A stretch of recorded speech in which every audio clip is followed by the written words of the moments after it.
नमस्कार, प्रणाम समस्त भोजपुरिया जहान के राहुल चौहान के सादर प्रणाम। एगो और ही बहुत प्यारा गजल आप लोग के बीच सुनावे जा रहल बानी। अगर अच्छा लगी तो आप लोग प्यार आशीर्वाद कमेंट में भर भर के जरूर दें। कैसे बा किया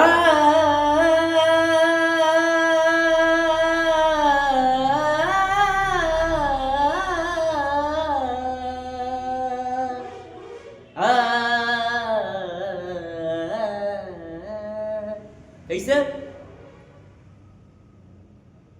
लइका कहता किया जो हमके मुआ दिले बड़ी रुख से पर्दा हटा दिले बड़ी किया जो अच्छा कटी दिन बुझाता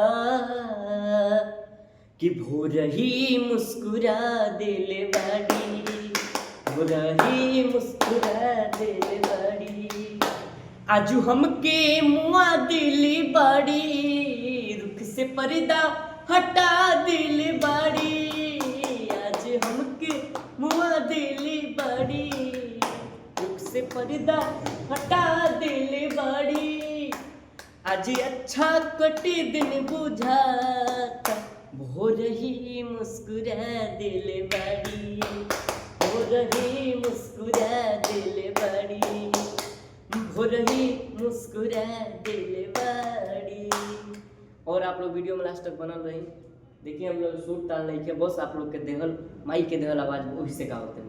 कैसे लड़का कहता कि मैं कदायाज जाए कि नहीं खे मैं कदायाज जाए कि नहीं खे मैं कदा आज जाए कि नहीं खे मैं कदा आज जाए कि नहीं खे।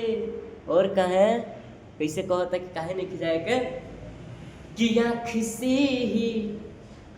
से ही पिया दिल बड़ी आँख से ही पिया दिल बड़ी आज हमके मुआ दिल बड़ी से पर्दा हटा दिल बड़ी आज अच्छा कटी दिन बुझाता भोर ही मुस्कुरा दिल बाड़ी भोर ही मुस्कुरा दिल बाड़ी। और लास्ट लाइन में कैसे कहे बा कि कुछ तसलिगत बा पिघलते बा अंदर कुछ तसलिगत बा पिघलते बा अंदर कुछ तसलिगत बा पिघलत बा अंदर कुछ तसलिगत बा पिघलत बा अंदर।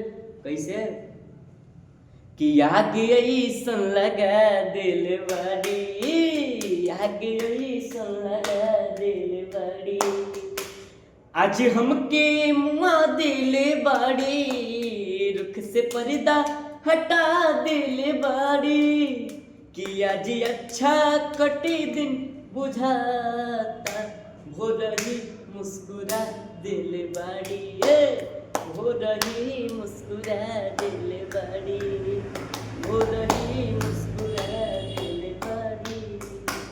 नमस्कार, हम जानते हैं कि आप लोग गाना बहुत अच्छा लगे। ऐसे वीडियो को फॉलो करिए और लाइक करिए और शेयर करिए। Love you.